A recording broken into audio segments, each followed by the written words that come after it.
Mən Əsgərov Kürloğlu. Ölkə başçısı cənab prezidentdən, Daxili İşlər naziri cənab Vilayət Eyvazovdan artıq dərəcədə xahiş edirəm ki, mənim bu video müraciətimə baxılsın.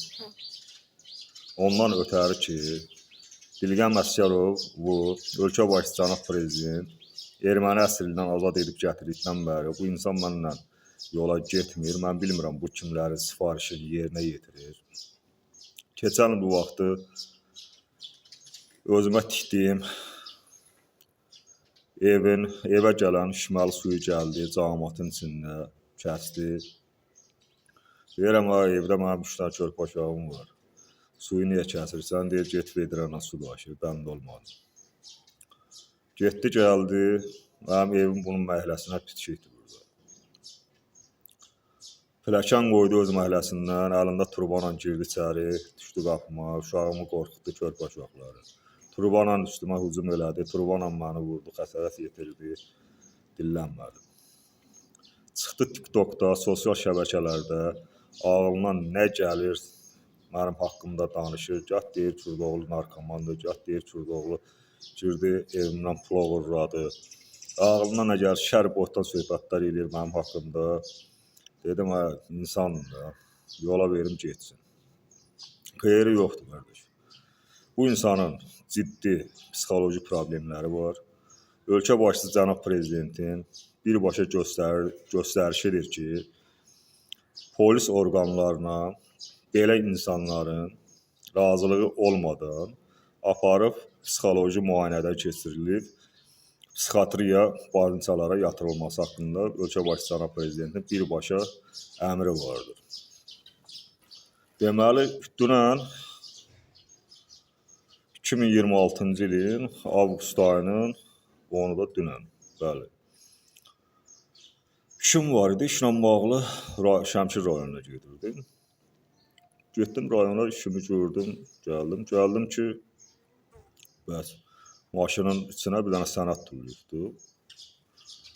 Sənədi götürdüm, oxudum, şok oldum.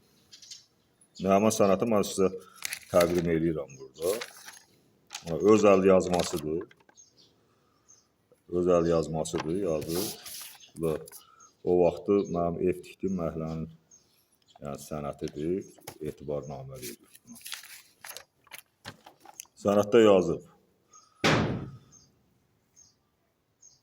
Sultanadan aldığım torpağı səndən məhkəməyə versəm, ekskavator, traktor, zavoru, hamamını, bakını, tualeti, damı, təcili rədd elə, torpağı boşalt və yaxud avqust ayının axırına 13.000 manat mənə pul verməlisən.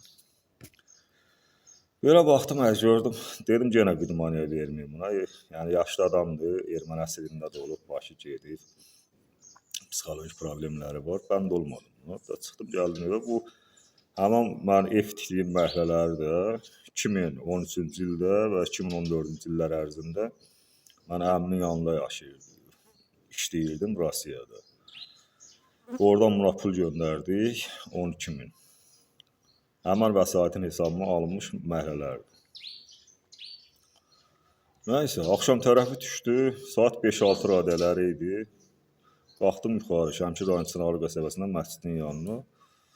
Orada çayçıda uşaqlarla oturub söhbət edirdi. Bir də gördüm, gəldi mənim. Məni gəldi orada gördü, maşını verdi, orada belimdə saxladı cəmaatın içində. Cumdum ona ki, nə oldu, oxudun sənədləri? Avqust ayının 30-una, 31-nə 13.000 manat. Görürsünüz, bax, burada yazır. Və yaxud ayın axırına kimi 13.000 manat pul. Və yaxud ayın axırına kimi 13.000 manat, əks halda traktor gətirirəm və evini dağıdıram. Bu insanın torpaqdan, evdən, bardan, mülkdən gözü doymur. Ölkə başçısı cənab prezident buna Bakıda 2 otaqlı ev verib. Həmən ev verib kiriyə. Şəmkir rayon Çınarlı qəsəbəsində özünün şəxsi evi. Gəncədə evi. Mənim evimin üstündə 4 dənə məhəlləsi. Gözü doymur. Deyirsən, bu evi də verim. Deyirəm, yaxşı, mən bu 3 uşaqla, mən deyirəm, harada yaşayım? Xeyri yoxdur. Dünən avqust ayının 10-u axşam saat 6 zat radələri idi. Gəldim maşınla dayandı yanımda. Mənə deyir, nə oldu? Düzəltdin 13 min. Nə deyirəm, mən usta yanında fəhlə işləyirəm. Hardan alım mən sana 12 mini? Neçə dəfə vermək olar? Bir məhliyə pulu. Da gördüm, o qanqaraçılıq çalır cəmaatın içində. Üzümü çevirdim, belə getdim ki, o aralaşsın məndən.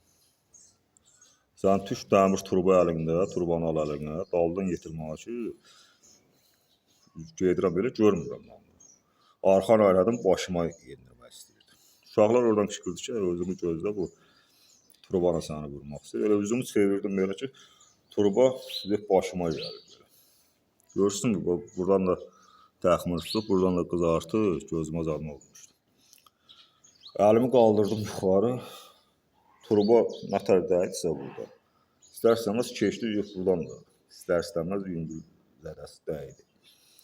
Mən unamırdım ki, bu valideyn, yəni cəmaatın içində turbanın xəsarət yedir. Turbanın mənə dəyəndən sonra elə yıxıldım. Yıxıldım yerə, başladı bu turbanın tapp-batarab genə mənə zərbələr yendirməyə. Elə qolumu verdim qabağa ki, nə dəyər, bu qoluma dəysin.